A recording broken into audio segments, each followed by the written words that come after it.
Hi friends, welcome back to the Mini tubers.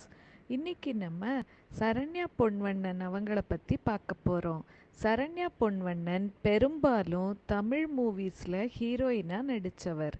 Saranya அவங்க Mani Ratnam direct பண்ண நாயகன் மூவியில் ஹீரோயினாக அறிமுகமானார். அதுக்கு அடுத்து 1980s சில பல மூவிஸில் ஹீரோயினாக நடித்தார். இவரோட அப்பா ஆண்டனி பாஸ்கர் ராஜ், ஏபி ராஜ், ஒரு டைரக்டர். இவர் நிறைய மலையாள மூவிஸ் டைரக்ட் பண்ணியிருக்கார். சரண்யா பொன்வண்ணன் அவங்களோட ஒரிஜினல் பேர் ஷீலா கிறிஸ்டினா. இவங்க பிறந்த ஊர் ஆலப்புழா, கேரளா. இவருக்கு இவர் அம்மா ரொம்ப பிடிக்குமா. எங்கள் அம்மா ரொம்ப நல்ல துணியெல்லாம் தைப்பாங்க, அவர்கிட்ட இருந்து தான் நான் கற்றுக்கிட்டேன்னு சொல்கிறாங்க. ஃபஸ்ட்டு இவங்க டைரக்டரும் ஆக்டருமான ராஜசேகரை தான் கல்யாணம் பண்ணிக்கிட்டாங்க. இந்த ஆக்டர் தான் இது ஒரு பொன்மாலை பொழுது அந்த பாட்டில் கூட வருவார். சீக்கிரமாக டைவர்ஸும் ஆகிருச்சு. அவர் சமீப காலத்தில் இறந்தும் விட்டார். அதுக்கப்புறம் டைரக்டர் பொன்வண்ணனை 1995 ஆண்டு திருமணம் செஞ்சுருக்காங்க. இவங்களுக்கு சாந்தினி, பிரியதர்ஷினி என்ற அழகிய 2 மகள்கள் உண்டு. அதுக்கப்புறம் ஒரு 8 இயர்ஸ் இவர் மூவிஸ்லேயே நடிக்கவே இல்லை. அவர் ரீஎன்ட்ரி ஃபிலிமில் எல்லாம் மோஸ்ட்லி ஹீரோஸோட அம்மாவாக தான் நடிச்சிருக்கார். சிம்பு அவங்க நடித்த அலை 2003 படத்தில் சரண்யா பொன்வண்ணன் முதல்ல அம்மாவா நடிக்க கூப்பிட்ட போது இவங்களுக்கு பெரும் அதிர்ச்சியாக இருந்ததாம். குற்றாலம் காணாத குளிர் தென்றலா நான் இருக்கும்போது என்ன போய் அம்மாவா கூப்பிடுறாங்களேன்னு இவங்க நினச்சாங்களாம். நான் ரொம்ப யோசித்தேன். அப்புறம் இயக்குனர் விக்ரம் குமார் தான் என்னை சமாதானப்படுத்தினார். அதிலிருந்து திரும்பி பார்க்கவில்லைன்னு நினைக்கிறேன் அப்படின்னு இவங்க சொல்கிறாங்க. ராம் படத்தில் ஆரம்பித்து இன்னைக்கு வரைக்கும் தமிழ் சினிமாவில் அம்மா கேரக்டர்னா முதல்ல நினைவுக்கு வரவங்க சரண்யா பொன்வண்ணன் தான் அப்படிங்கிறதுல துளிக்கூட ஐயம் இல்லை. இவங்க நடிகர் பரத்தோட அம்மாவா எம்டன் மகனில் நடிச்சிருப்பாங்க. அவ்வளோ தத்ரூபமாக நடிப்பை வெளிப்படுத்திருப்பாங்க. இவங்க பிரதராக வடிவேலு அவங்களும் நடிச்சிருப்பாங்க. இவங்க 2 பேரும் பண்ணுற காமெடியை பார்த்தா சிரித்து சிரித்து எல்லாருக்கும் வயிறு வலியே வந்துடும்.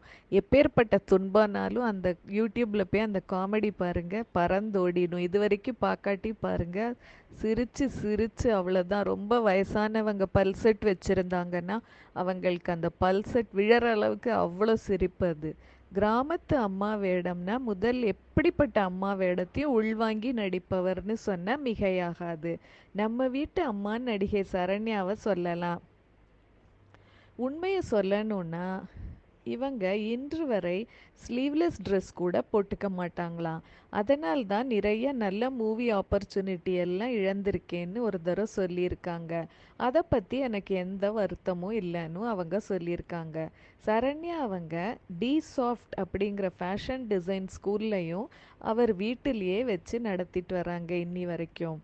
தன்னோட சாரீஸுக்கு மிக வேலைப்பாடு மிகுந்த ப்ளவுஸ் எல்லாம் அவரே தான் தைச்சுப்பாங்களாம். ஃபங்க்ஷன்ஸ் எல்லாத்துக்கும் போவாங்கல்ல, அப்போ அந்த மாதிரி பண்ணிப்பாங்களாம். ரொம்ப ப்ரொடக்டிவாக இருக்கணும்னு எப்போவுமே நினைப்பவங்க தான் இந்த சரண்யா அவங்க. இவரோட 2 மகள்களுமே மெடிக்கல் டாக்டர்ஸு. சரண்யாவுக்கு வெஜிடேரியன், நான் வெஜிடேரியன் ஃபுட் இது எல்லாம் ரொம்பவே பிடிக்குமா. ஒரு ரூல் நான் ஃபாலோ பண்ணுவேன். பசிக்கும்போது மட்டும்தான் ஃபுட்டு சாப்பிடுவேன், பிடிக்கும் போது எல்லாம் சாப்பிட மாட்டேன் அப்படின்னு சொல்கிறாங்க இவங்க. நீங்கள் எப்படி பசிக்கும்போது சாப்பிடுவீங்களா, பிடிக்கும்போது சாப்பிடுவீங்களான்னு கமெண்ட்டில் சொல்லுங்க. இவர் ஃபீமேல் கேங்ஸ்டராக ஒரு புது மூவியில் நடிக்க போகிறதா சொல்லியிருக்காங்க. நம்மளும் அந்த படம் வந்தால் பார்த்து பூரிப்படைவோம். இயக்குனர் விஜய் எனக்கு ஒரு தம்பி மாதிரி இவங்க சொல்கிறாங்க. எனக்கு ரொம்பவும் பிடித்த இயக்குனர். கிரீடம் பண்ணும்போதே அஜித்துடன் முதன்முறையாக நடித்தேன். நான் அப்பொழுது அஜித்தை பயங்கர அழகு சுந்தரன், கெத்தாக இருப்பார், ஷூட்டிங்கில் அவர் வைத்ததுதான் சட்டமாக இருக்கும் என்றெல்லாம் நினைத்து சென்றேன். ஆனால் அவர் ஒரு பிஞ்சு குழந்தை, தங்க மனசு இருக்கின்ற குழந்தை அஜித். என்னை கேட்டால் அழகன் என்றால் அவர்தான். அப்படிப்பட்ட அழகனும் இவ்வளவு ரசிகர்கள் இருக்கின்ற ஆள் மிகவும் சிம்பிளாக டவுன் டு எர்த் மனிதராக தான் இருப்பார். அவருக்கு எழுதப்பட்ட டயலாகா இருந்தாலும் சரி, சில நேரம் அதை நான் சொன்னா நன்னா இருக்கும் என்று என்னை சொல்லுவார். அந்த அளவுக்கு நமக்கு இடம் கொடுப்பார். இதெல்லாம் ஒரு மாஸ் ஹீரோ செய்ய வேண்டிய அவசியமே இல்லை.